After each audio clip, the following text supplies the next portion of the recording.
The phantom ad in the newspaper. Howard Miller's hobby for years had been a source of dismay to his wife Kathy. The small apartment in which they lived in the suburbs of a teeming city on the eastern seaboard just would not hold the many rows of bookcases which Howard had been using to store the musty old Bibles he collected. "It doesn't make any sense to me whatsoever," Kathy complained. "Why would anyone want to collect old Bibles, of all things?" No matter how many times he tried to explain to his wife the reasons why he kept up his unusual hobby, he never managed to make her see things his way. Finally, their relationship reached the breaking point. In no uncertain terms, Kathy demanded, "Either those smelly old Bibles go, or else." Howard, defeated, decided it was more important to keep the peace in his home than his valuable collection of Bibles. So he promptly sat down at his desk and carefully composed an advertisement which offered his collection for sale, either piecemeal or as an entirety. He showed the ad to Kathy, and she gave him a smile of approval. The next morning, a Friday in May, Howard went downtown and entered the newspaper office. The woman who accepted his ad and gave him the bill assured him that it would appear in the next Sunday edition. "Well?" Kathy demanded as he came home that evening. "Did you run the ad?" "Yes, my dear," he said. "It will be in Sunday's paper." "Good," she said, leaving him alone with his Bibles.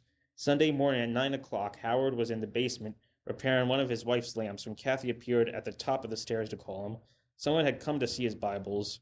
When he went up, she drew him aside and whispered, "The man who's here about the ad proves that all your Bibles are oddballs. Just wait until you see him.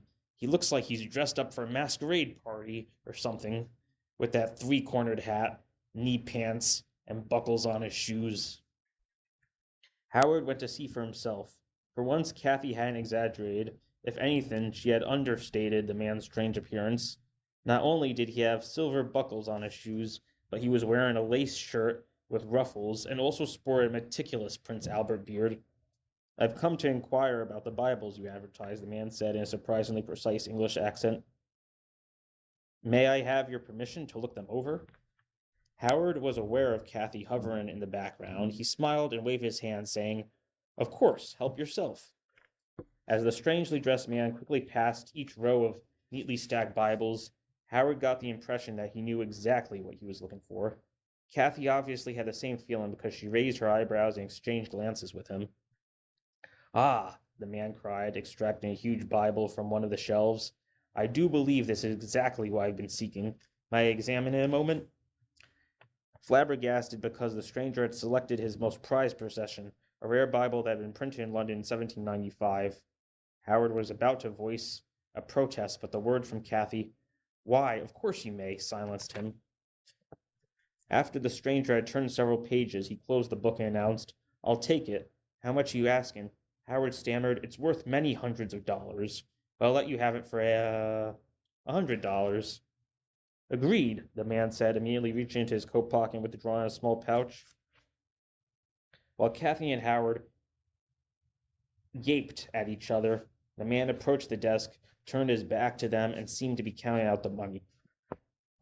After a few moments he turned, saluted them with his hat, tucked the Bible under his arm, and said, $100 is not a lot of money to pay for a volume such as this. It has great sentimental value for me. You'll find the money where I've left it for you on the desk. Good day, and good health to you both." Before they could think to show him to the door, the man opened it and went out. Kathy went to the desk, took one look at it, and cried out, "We've been swindled. He didn't leave us $100. He only left some worthless old coins." Howard, in a panic, rushed to the door and flung it open.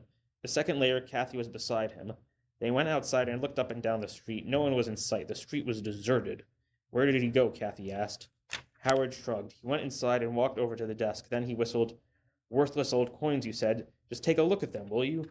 Before them on the desk was a stack of $5 gold pieces, 20 to be exact, and Howard was in for another surprise when he took them to his bank the next day. The coins, commonly referred to as half-eagles, were in uncirculated condition, minted in 1795, and brought a price of $1,500 each. But what was even more strange was the fact that no one else came to inquire about his Bible collection that day. Later, when Kathy remarked about how curious this was, she opened the newspaper to search for the ad, but it was nowhere to be found. Moreover, they learned from the newspaper office the next day that through an oversight the ad had not been run at all. Only the 20 eagles, which the oddly dressed stranger had paid for the 1795 Bible, remained as evidence of his coming and going. Today, Howard Miller and his wife live in a spacious home that has ample room for his collection of old Bibles. In fact, now Kathy has become a devotee of the hobby too.